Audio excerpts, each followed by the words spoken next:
Amados irmãos, Deus abençoe a vida de cada um dos amados. E eu queria convidá-los para abrirmos juntos a palavra do Senhor, no livro de Êxodo, capítulo 2. Nós vamos ler dos versos 23 a 25.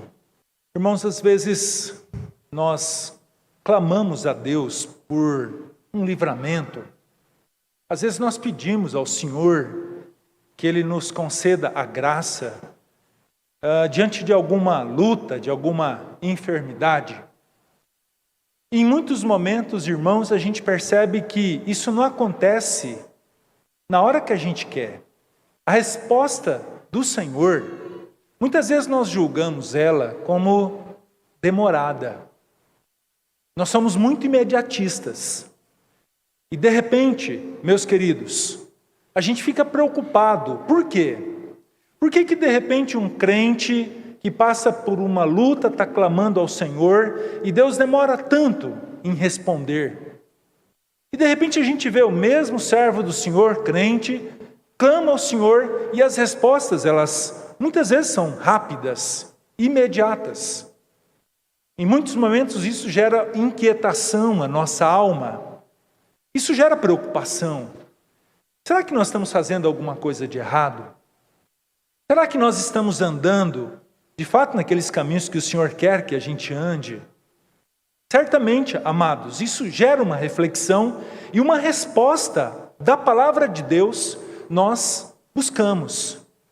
Nós entendemos claramente, o decorrer desse culto mostrou isso, que nós estamos diante de um Deus que é Ele quem realiza todas as coisas. O tempo é dele. Tudo pertence a Ele. E nós cumprimos os seus propósitos, irmãos. Porém, para cada um de nós existe uma certeza que o pecado,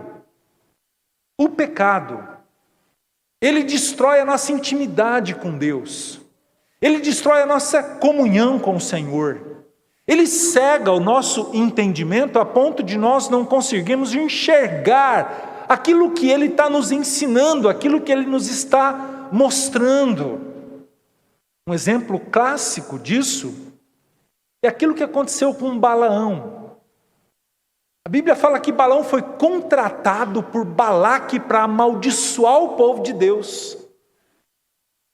E olha só a proposta: dar dinheiro para um profeta, amaldiçoar o povo de Deus. E ele é um profeta de Deus. Observe, queridos, que incoerência. E ele ficou cego por conta daquela oferta, daquele dinheiro, e ele foi perguntar para Deus: Senhor, o que eu faço? É claro que a resposta é abençoar e não amaldiçoar. Mas ele continuou tentado por aquilo. E ele ficou cego, a ponto dele ir. E um anjo impedindo. Interessante é que uma mula consegue enxergar. E ele, cego pelo entendimento, não conseguia ver, cego pelo pecado, aquilo que estava à sua frente. E olhando com essa perspectiva, queridos, que nós estamos diante de um Deus que tem seus propósitos, nós precisamos entender que muitas vezes os pecados que nós cometemos, irmãos, cega a nossa visão espiritual, cega-nos diante desse Deus, diante da sua palavra. Isso é tão interessante que quando um pregador expressa a palavra de Deus, nós achamos feia a fala dele, nós achamos feia a forma dele falar, e nós fechamos os nossos ouvidos e esquecemos que, independente da forma, existe uma mensagem que Deus quer nos trazer. E eu olho para esse texto, e ele tem muito a nos ensinar sobre isso. Vamos ler? Capítulo 2, de Êxodo, versos 23 a 35, diz assim: Decorrido muitos dias, morreu o rei do Egito. Os filhos de Israel gemiam sob a servidão, e por causa dela clamaram, e o seu clamor subiu a Deus. Ouvindo Deus o seu gemido, lembrou-se da sua aliança com Abraão, com Isaque e Jacó. E viu Deus os filhos de Israel, e atentou para a sua condição. Vamos orar mais uma vez? Pai, nos ensine através da Tua palavra. Conceda-nos a graça e o privilégio de aprendermos do Senhor. Pai, traz luz ao nosso entendimento. Ensina-nos, Senhor, sobre a vida de santidade. Ajuda-nos, Pai, nessa disposição de nos afastarmos do pecado, de entendermos o mal que ele produz no nosso coração, na nossa vida, tudo aquilo que faz parte da nossa história. Peço misericórdia para todos nós nessa noite e oramos em nome de Cristo Jesus. Amém.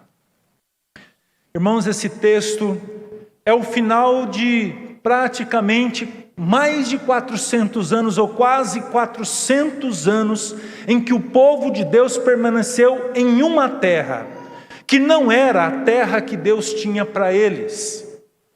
A Bíblia fala que um dia, lá em Ur dos Caldeus, Deus chamou Abraão e disse: Abraão, sai da tua terra, sai do meio da tua parentela, e vai para um lugar que eu te mostrarei. E a Bíblia fala no capítulo 12, a partir do verso 4, que ele levanta acampamento juntamente com seus sobrinhos e vai para essa terra que Deus havia mostrado que seria a terra do seu povo, que Deus tinha prometido, inclusive, queridos, quando eles estavam nessa terra, ele disse: olha, tenta ver tudo aquilo que vocês conseguem enxergar, isso eu estou dando para vocês como herança, é terra de vocês. Muito bem, meus irmãos, esse povo permaneceu nessa terra, porém, tudo aconteceu quando José, lá nessa terra, por inveja dos seus irmãos, é vendido então para o Egito. E ali no Egito ele passa pela casa de Potifar, é preso, e lá na prisão, queridos, ele interpreta o sonho de Faraó, e nessa interpretação do sonho de Faraó, que eu estou resumindo um pouco da história, ele ganha o coração de Faraó, a ponto dele dizer: você vai ser o meu governador durante os 7 anos de vacas magras e vacas gordas e magras que nós vamos passar. Queridos, isso foi algo que chamou tanto a atenção do Egito, que não apenas de Faraó, mas de todo o povo. José ganhou a simpatia desse povo, porque o Egito se enriqueceu, porque as pessoas foram para comprar mantimentos, não tinham mais dinheiro, davam suas terras, e o Egito se engrandeceu com tudo isso. Houve gratidão, a ponto de José não apenas permanecer como governador, mas foi lhe dado também o direito de trazer a sua família. Vem Jacó, mais 70 dos seus familiares, e o Faraó diz: escolhe a terra que você quer, eu vou te dar a terra de Gósen, a melhor terra que nós temos no Egito. E ali eles permaneceram, meus irmãos, mas eles permaneceram em paz, eles permaneceram, queridos, diante da fartura e da bonança que o Egito podia lhes oferecer, um pouco mais de 30 anos, porque pelos 400 anos seguintes, eles viveram debaixo da opressão. Um pouco mais de 30 anos foi o tempo em que aquele faraó vivia, José vivia, mas a Bíblia fala no capítulo 1 de Êxodo, que o faraó morreu, e José também. E entra outro faraó que não conheceu a José, ou que pelo menos não considerou a José. E a Bíblia fala que a sorte desse povo começa a mudar. De que maneira? Eles começam a ter feitores sobre eles. Meus irmãos, é trabalhar debaixo de opressão. É assim que começa. E eles fazem isso porque esse povo era fecundo. O povo de Deus, meus queridos, eu acho que gêmeos nascer direto, porque a Bíblia fala que as mulheres, elas davam à luz crianças, e eu acho que esses meninos já nasciam jogando bola, porque fala que eles eram fortes, a ponto disso gerar medo entre os egípcios, e a opressão começou a aumentar, e nós estamos falando, meus queridos, de pelo menos um período de 300 anos de opressão. Por que 300 anos? Porque na época do nascimento de Moisés, e nós estamos falando que Moisés, ele viveu 40 anos no palácio, 40 anos no deserto, quando Deus chama ele de Midian para ir até o Egito tirar o povo.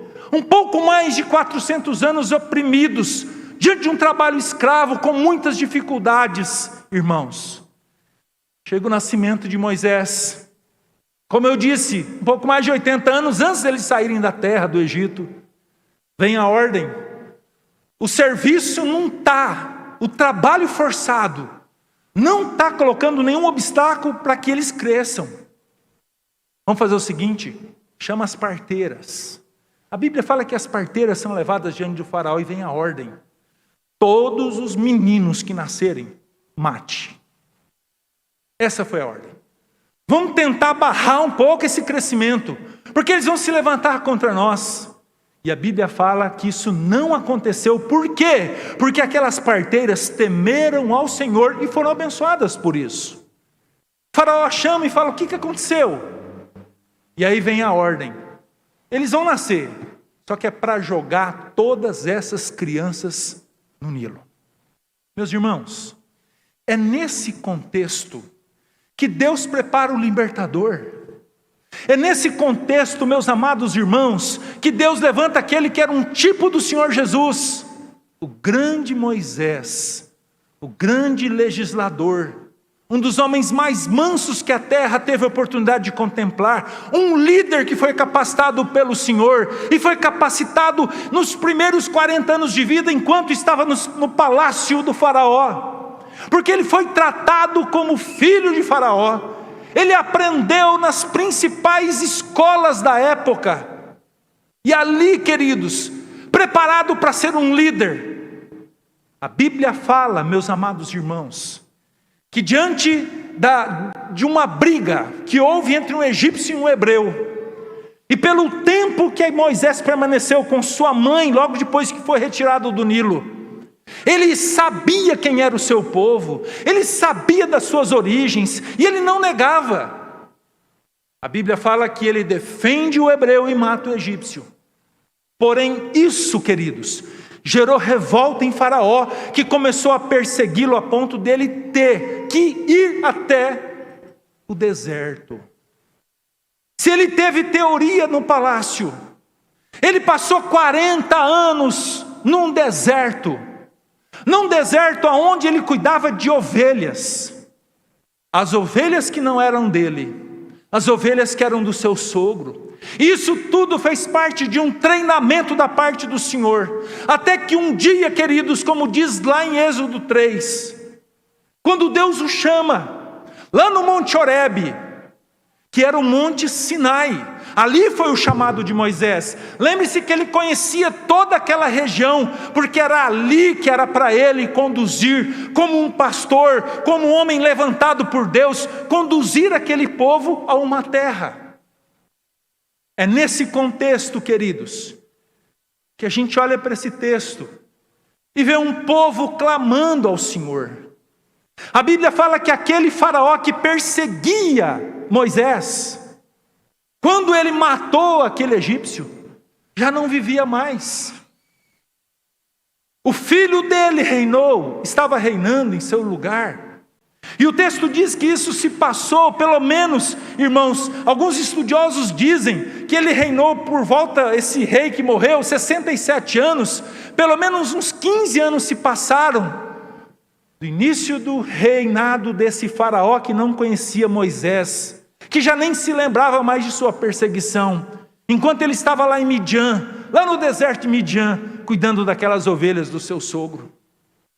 Meus amados irmãos, nesse contexto que a gente observa esse evento, e é por isso que Moisés lá no deserto, na primeira fase da peregrinação, registra que morreu esse faraó, morreu esse rei do Egito, depois de muitos dias.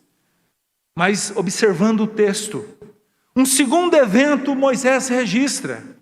Diz da parte do Senhor que os filhos de Israel gemiam sobre a servidão e por causa dela clamaram, e o seu clamor subiu a Deus.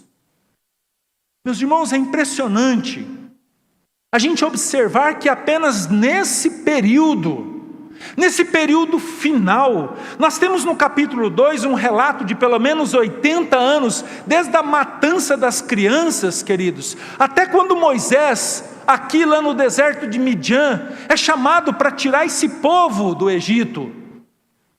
E é impressionante que todo esse tempo, o povo, a impressão que a gente tem, mesmo diante da opressão em que eles viviam, eles não clamavam. Eles não pediram ao Senhor. E a pergunta é por quê? Aqui, meus queridos, é algo muito próprio do ser humano. Vamos lembrar que esse povo sai de um contexto de fome em Israel, quando José estava vivo, e eles vão para o Egito. Lá no Egito, meus queridos, eles são quase que idolatrados. Pensa comigo, José foi o grande governador, juntou em celeiros as comidas, as produções de 7 anos. E de repente, meus queridos, quando vem o tempo de vacas magras, o povo tinha o que comer. Pensa a alegria deles, pensa os vizinhos todos ali, passando fome, e vindo comprar, e ele colocando o preço.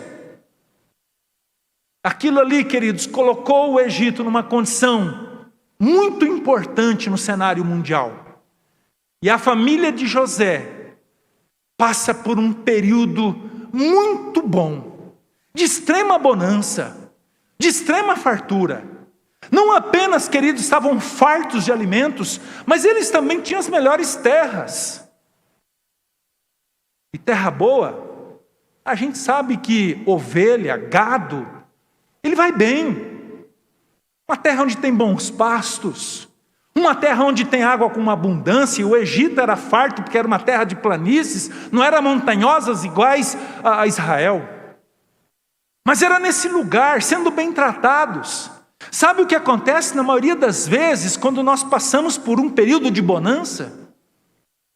Aquilo que é mais temível para o povo de Deus: virar as costas para o Senhor, se afastar do Senhor. Meus irmãos, se na contramão disso, nos momentos de dificuldade e de luta, são momentos que nós nos aproximamos do Senhor em oração, nós buscamos a Ele. Infelizmente, para o povo de Deus, isso não é uma história nova. Percebam na época dos reis,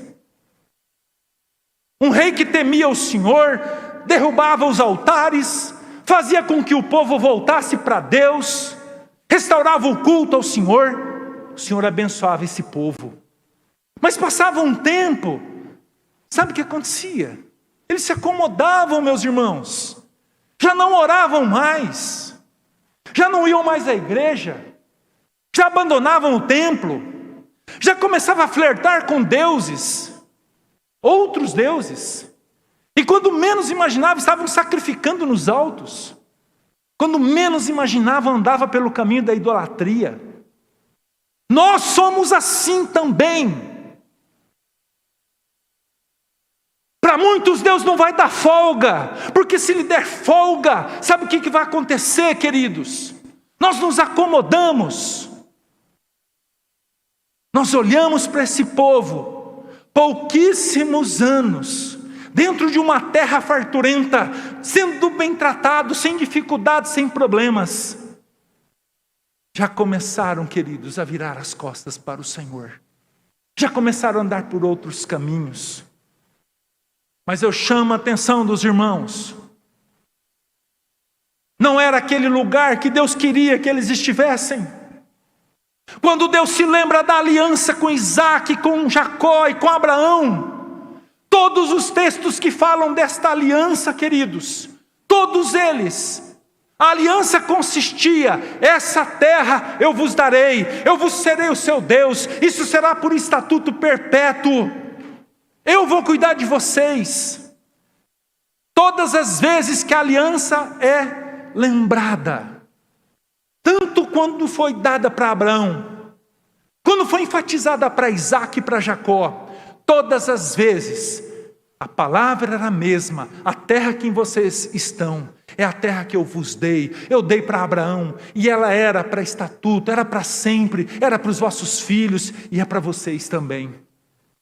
Nós precisamos lembrar disso.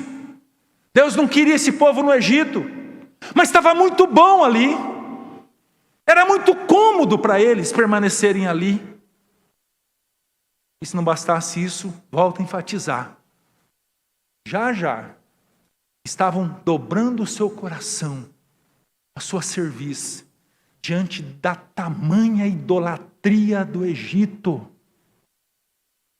Meus irmãos, só para os irmãos terem uma ideia do tanto que aquele povo era idólatra, todas as pragas do Egito, todas, água virando sangue, a gente já enfatizou isso aqui em outros momentos, as pragas de rãs, piolhos, moscas, tudo aquilo ali não apenas teve um propósito de humilhar fisicamente o Egito, mas tinha um propósito de humilhar toda a divindade daquele povo. A idolatria estava tão impregnada no coração daquele povo, que quando Moisés chega ao Monte Sinai e sobe ao pico do monte para receber as tábuas dos mandamentos, sabe o que o povo faz lá no sopé do monte? Um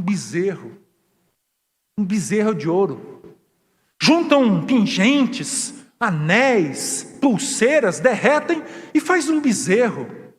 Mas pastor, tinha bezerro na idolatria do Egito? Não tinha bezerro.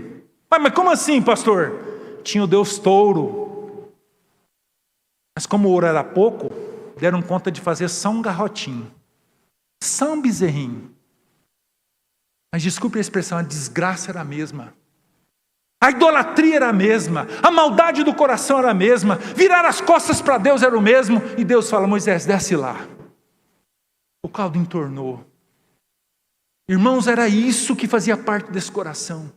E isso responde um pouco da pergunta: por que demorou tanto? Porque esse povo estava feliz, estavam satisfeitos nessa terra, e Deus começou a exercer através da opressão do faraó, daquele depois que morreu, depois da morte daquele faraó que era amigo de José. E aquilo ali já era um sinal da parte de Deus. E esse povo cego permaneceu naquela miséria. Nós vamos ficar aqui é bom. E nós precisamos, irmãos, compreender qual que é a perfeita, boa e agradável vontade do Senhor. Chegou esse tempo. A Bíblia fala que o terceiro evento, então, é Deus ver aquela opressão, é Deus ouvir os gemidos dele, é Deus se lembrar da aliança que ele tinha com Abraão, Isaque e Jacó, e ele atentar para a condição deles. E aí, meus irmãos, surgem algumas perguntas. Deus viu isso, Deus olhou para a condição daquele povo, foi simplesmente chegar diante dele e falar: Senhor, está difícil, está complicado. Vamos só lembrar, queridos, que essas expressões que aparecem aqui, clamaram, gemiam, oprimidos, condição que eles viviam, tudo isso expressa, queridos, tudo isso expressa como se fosse a gota d'água. Como se eles estivessem na seguinte condição: não dá mais, Senhor. Nós não aguentamos mais. Nós estamos com dores. Nós estamos apanhando. Nós estamos literalmente comendo o pão que o diabo amassou, que o faraó amassou. Nós não aguentamos mais. Nós estamos gemendo. Há lágrimas dos nossos olhos. Meus amados irmãos, vários textos da palavra do Senhor nos ensinam a respeito dessa condição, ou do momento em que Deus olha e que Deus vá ao socorro do seu povo. Vários textos mostram que antes de Deus exercer a sua misericórdia, esse povo precisa de arrependimento. Porque uma coisa é eu chegar diante de Deus, diante do orgulho e da soberba do meu coração, e falar assim: Senhor, está difícil, me ajuda. Estou até chorando, Senhor, estou até soluçando. Mas não. A gente aprende, amados, em alguns textos da palavra do Senhor, que nós precisamos, sim, nos preocupar com uma coisa muito importante, é o nosso pecado, que é o arrependimento, queridos, que nós precisamos ter diante da nossa vida pecaminosa.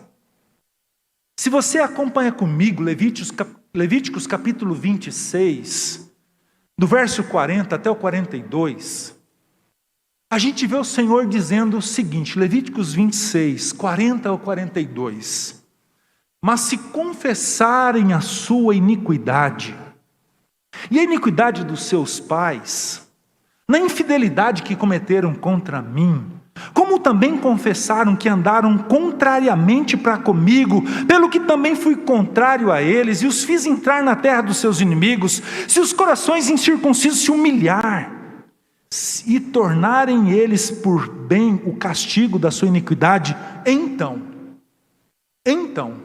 me lembrarei da minha aliança com Jacó, também da minha aliança com Isaque, também da minha aliança com Abraão, e da terra me lembrarei. Sabe o que o Senhor está falando? Vocês precisam sim entender que o meu chicote, que o meu castigo para vocês precisam entender que isso aí é sinônimo de que vocês precisam abrir os seus olhos e entender o mal que vocês estão fazendo. Porque para muitos, meus irmãos, as dificuldades, as lutas, os chicotes da parte do Senhor, não é o diabo. Não adianta você repreender. Para muitos é o chicote do Senhor, sim, que está nos chamando a atenção. É correção da parte de Deus. E detalhe, Ele só faz isso com quem Ele ama. E Ele faz isso para nos despertar para Ele. E é nesse momento que Ele diz, se arrependam dos vossos pecados. Apenas esse texto? Não, separei pelo menos mais 2. Lembra, meus irmãos, do capítulo 7 de 2 Crônicas, verso 14, um texto muito conhecido.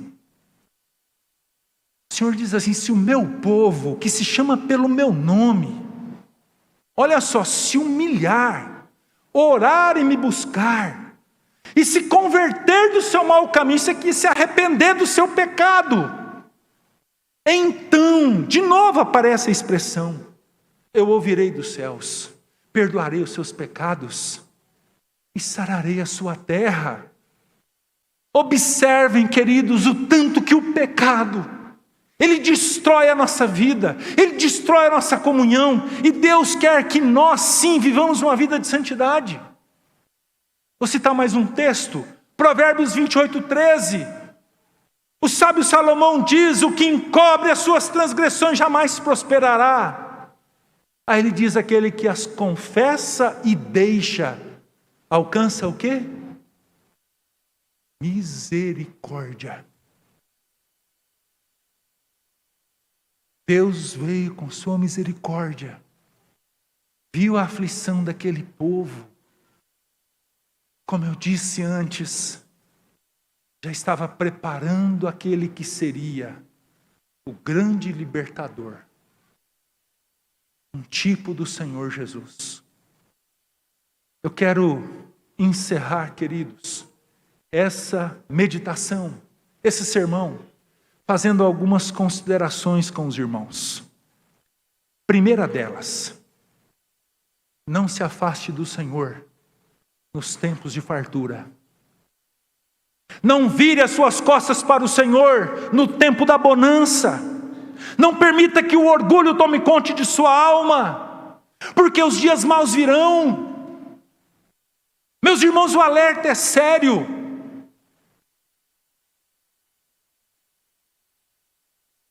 Lembre-se que a fartura, a tranquilidade que muitas vezes nós vivemos, ela é fruto não da sua capacidade, da sua força de trabalho, ela continua sendo fruto da misericórdia e graça do Senhor sobre sua vida. Gozar de plena saúde, ter um bom emprego, estar em paz com a sua família, não é sinônimo de baixar a sua guarda em sua vigília, na sua vida com Deus. Preste atenção nisso. Foi isso que o povo fez no Egito. Vida boa, bem tratados, viraram suas costas para o Senhor. Queridos, no tempo de paz é o tempo mais oportuno para fazermos concessões em relação à nossa vida de santidade. Considere isso, meu irmão, considere isso, minha irmã. Negociamos princípios e valores e nos afastamos do Senhor, da palavra do Senhor, da casa do Senhor. É nesse tempo que os adultérios acontecem. É nesse tempo que baixamos a guarda, que nos embebedamos e perguntamos o que tem. É nesse tempo que deixamos os nossos filhos e os nossos pais de lado. Andamos para onde nosso nariz aponta e valorizamos muito mais os desejos da nossa carne. Endurecemos o nosso coração para com o Senhor. O orgulho passa a fazer parte da nossa alma. E sem perceber, aos poucos nós vamos nos afastando da casa do Senhor. Nós vamos afastando dos ensinos do Senhor.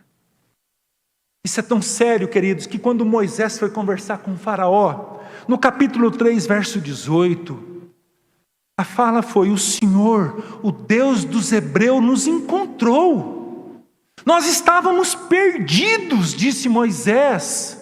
E a palavra de ordem diante do tempo de fartura, de bonança: vigie. Vigie. Não brinque com sua carne. Segunda conclusão: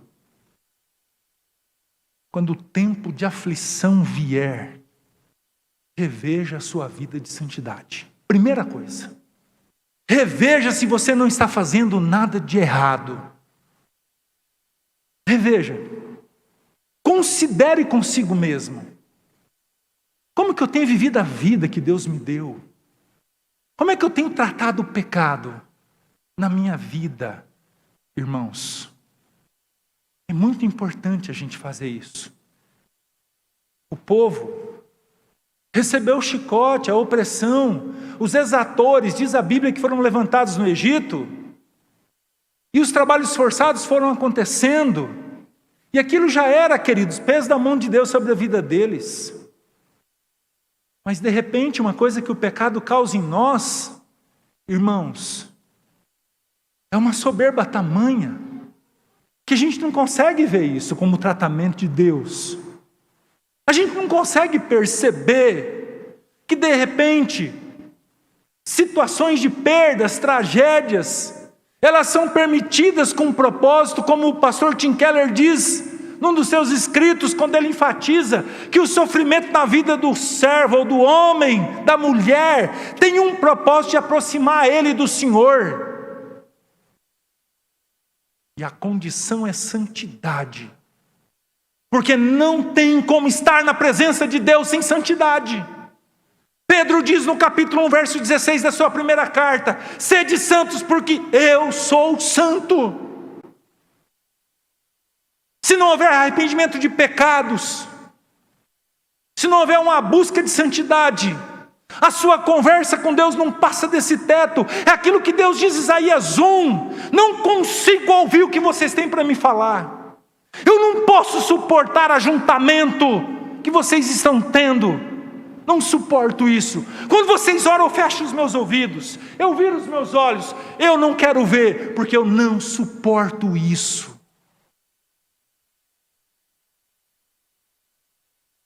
Momento de aflição é momento da gente rever a nossa vida.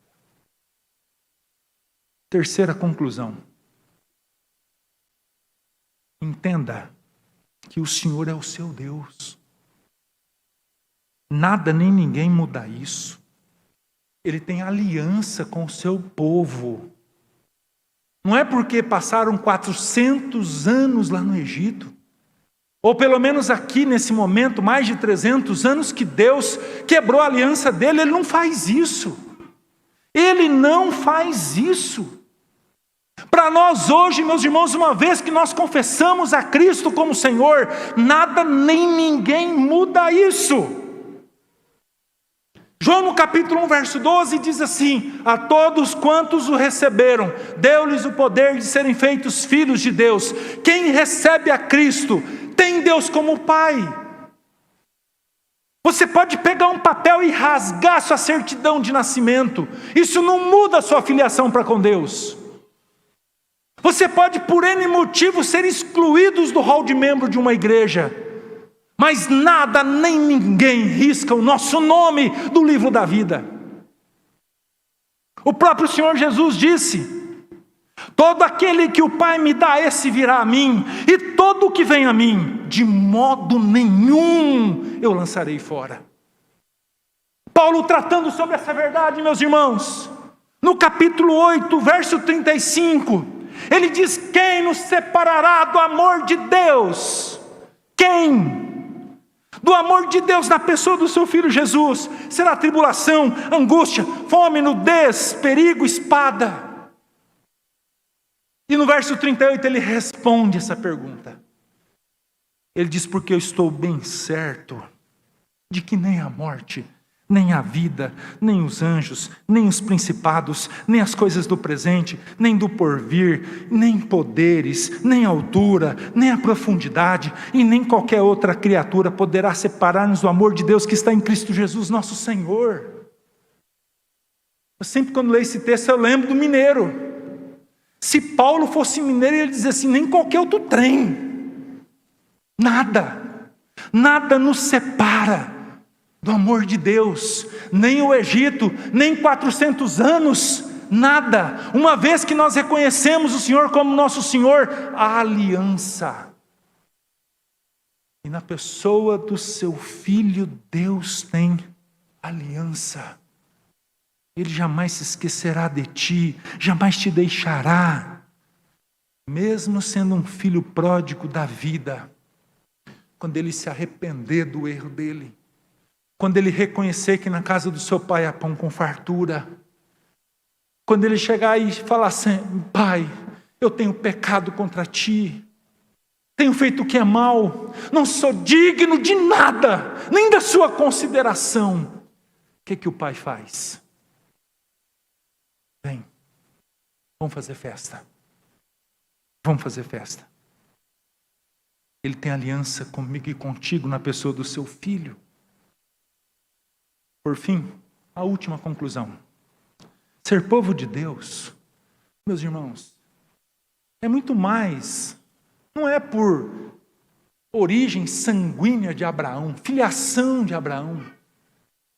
Muitos hoje ainda pensam assim: não, eu sou filho de Abraão, sou da descendência de Abraão, Deus tem um compromisso comigo. Deixa eu te falar uma coisa: a aliança que o Senhor tem com o seu povo é pela graça dele e é pela fé em Cristo.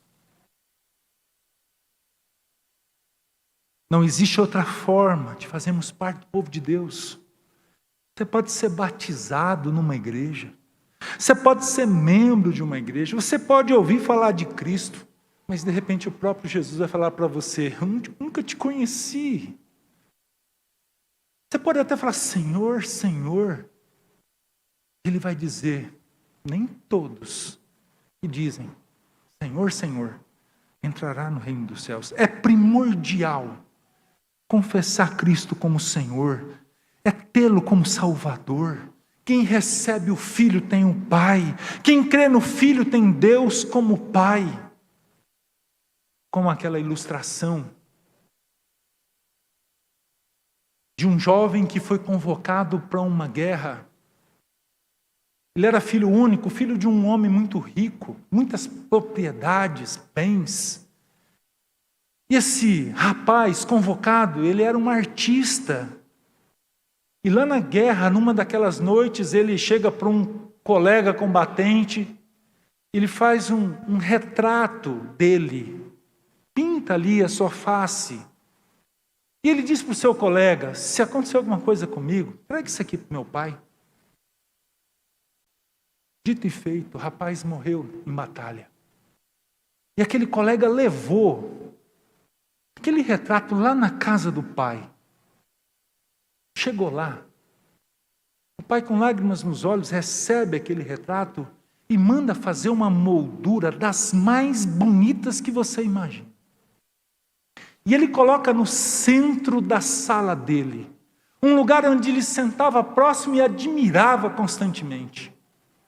Os dias se passaram e aquele pai morreu. E tudo que ele tinha foi para leilão. E foram convocados as pessoas para o leilão das propriedades, das posses, das artes. E chega o dia. E o leiloeiro então anuncia: estamos aqui para o leilão das obras do fulano. E a primeiro bem que vai ser leiloado, esse quadro, esse desenho do rosto do filho dele. E sem menor interesse daqueles que estavam ali, o leiloeiro insistindo, quem dá algum valor, e aí de repente ele induz um valor, dizendo quem dá $10 por esse retrato, e ninguém falava nada, pelo contrário, as pessoas diziam, anda logo, a gente quer ir embora, cadê as chácaras, as casas, as mansões? E de repente lá no fundo uma pessoa levanta a mão, o mordomo da casa, que criou aquele menino, que viveu a vida inteira naquela casa, diz para o leiloeiro: eu dou $10, eu compro. E logo que ele disse isso, o leiloeiro bateu o martelo e disse: vendido para aquele senhor, e o leilão está encerrado. E todos ficaram atônitos, pensando: mas como assim, encerrado? Pegou o testamento e leu. O dono de todas estas propriedades e obras disse que tudo ia para leilão. E quem comprasse retrato do filho dele ficaria com todas as propriedades e bens. Está encerrado o leilão. Assim também é com o Senhor. Quem recebe o seu Filho como Senhor e Salvador é herdeiro da promessa da vida eterna, de habitar as mansões celestiais, de estar com o Senhor eternamente. O Senhor tem aliança com quem faz isso, com quem confessa Jesus como Senhor. Encerrando, meus irmãos, é tempo de clamar. É tempo sim de levar os nossos gemidos diante do Senhor, mas lembre-se, Ele vai ouvir os seus filhos, Ele vai ouvir aqueles que confessaram a Jesus como Senhor, e Ele vai ouvir quem tem disposição para a santidade no seu viver. Se preocupe com isso, entenda isso, é tempo de declarar santidade ao Senhor, é tempo de rever como que nós temos vivido a vida que o Senhor nos deu. E nada justifica o nosso pecado. Quer ser pastoreado pelo Senhor? Creia no seu Filho. E tenha a vida de santidade. Que Deus nos abençoe. Amém. Vamos orar? Vamos colocar em pé.